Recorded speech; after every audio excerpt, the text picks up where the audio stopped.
سابقہ مسلمان امت یعنی بنی اسرائیل سے خطاب، دعوت علی الحق، محمد صلی اللہ علیہ وآلہ وسلم اور قرآن پر ایمان لانے کی تلقین۔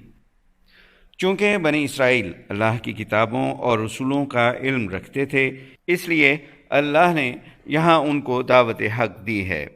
اے بنی اسرائیل، میری نعمتوں کو یاد کرو جو میں نے تم پر انعام کیں۔ ان نعمتوں میں بہت سے انبیاء اکرام کی مبعوثیت، کتابوں اور احکامات کا نزول، من و سلوہ اور فرعون کے مظالم سے آزادی، شام کی حکمرانی کے علاوہ اور بے شمار عنایات کی گئیں۔ نعمتوں کے ساتھ جو احکامات نازل ہوئے وہ کچھ یوں بیان کیے گئے۔ حکم نمبر 1، اور میرے عہد کو پورا کرو جو میرے ساتھ تھا۔ عہد یہ تھا کہ جو پیغمبر بھیجوں اس کی نبوت کو تسلیم کرو اور اس کی سچے دل سے اطاعت کرو گے، اسی طرح تم آخری رسول صلی اللہ علیہ وآلہ وسلم کی اطاعت کرو گے اور قرآن کے مطابق زندگی گزارو گے تو میں تمہارے عہد کو پورا کروں گا، یعنی تمہارا قبضہ اور حکمرانی ملک شام پر قائم رہے گی۔ حکم نمبر 2، اور مجھ ہی سے ڈرو۔ حکم نمبر 3، اور اس کتاب یعنی قرآن مجید پر ایمان لاؤ جو میں نے نازل کی ہے۔ یہ کتاب اس کتاب یعنی توریت کی تصدیق کرتی ہے جو تمہارے پاس ہے، کیونکہ اللہ نے تمہیں رسول اللہ صلی اللہ علیہ وآلہ وسلم کتابیں اور بے شمار نعمتیں عطا کی ہیں، اس لیے اللہ تم سے توقع رکھتا ہے کہ تم سب سے پہلے اول مسلمان بنو گے، نہ کہ اول کافر، کیونکہ تم اہل کتاب ہو نہ کہ مشرک۔ اگر تم کفر کرو گے تو یہ والا کفر پہلے کفروں سے بہت زیادہ سخت ہوگا۔ حکم نمبر 4، اور نہ ہی میری آیات کو تھوڑی سی قیمت کے عوض بیچ ڈالو۔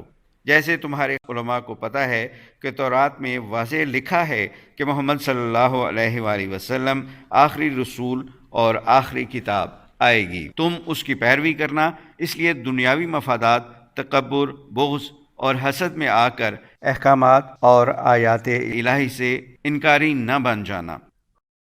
حکم نمبر 5، اور ڈرو تو صرف مجھ ہی سے ڈرو۔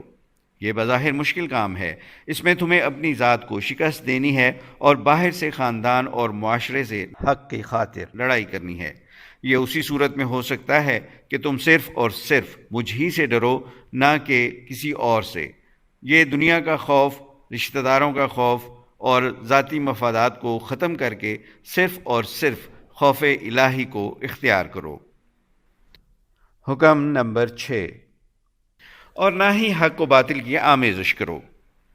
حق کو اللہ نے تم پر واضح کر دیا ہے، اب تم حجتیں یا جعلی دلائل کے ساتھ کوئی ہیلہ نہ بنانا، بلکہ فوراً حق کی اطاعت قبول کرو۔ حکم نمبر 7، اور حق کو نہ چھپاؤ، کیونکہ تمہیں معلوم ہے کہ رسول اللہ صلی اللہ علیہ وآلہ وسلم آخری رسول اور قرآن کتاب حق ہے۔ تورات میں واضح لکھا ہوا ہے کہ آخری رسول صلی اللہ علیہ وآلہ وسلم آئیں گے، کیونکہ رسول اللہ صلی اللہ علیہ وآلہ وسلم بنی اسماعیل سے آئے ہیں، اس لیے اب اس بات کو نہ چھپاؤ اور نہ ہی محمد صلی اللہ علیہ وآلہ وسلم کے انکاری بنو۔ حکم نمبر 8، اور صلاۃ قائم کرو اور زکوٰۃ ادا کرو۔ صلاۃ، اللہ کو الہ ماننے کے بعد بندے اور رب کے درمیان جو رشتہ قائم ہوتا ہے، اس رشتے کو قائم اور مضبوط رکھنے کے لیے اللہ نماز کا حکم دیتا ہے، جس سے مرد مومن کا دھیان ہر وقت اپنے رب کی طرف رہتا ہے۔ زکوٰۃ، اپنا مال کسی دوسرے پر یا ضرورت مند پر خرچ کرنا انتہائی مشکل کام ہے، لیکن اللہ یہاں حکم دے رہا ہے کہ اپنا مال زکوٰۃ کی شکل میں غریبوں، ضرورت مندوں اور محتاجوں پر خرچ کرو، جس سے انسانی ہمدردی کا جذبہ پیدا ہوتا ہے اور انسان کے دل میں نرمی اور حق کو قبول کرنے کی صلاحیت اور جذبات پیدا ہوتے ہیں۔ حکم نمبر 9، اور رکوع کرنے والوں کے ساتھ تم بھی رکوع کرو۔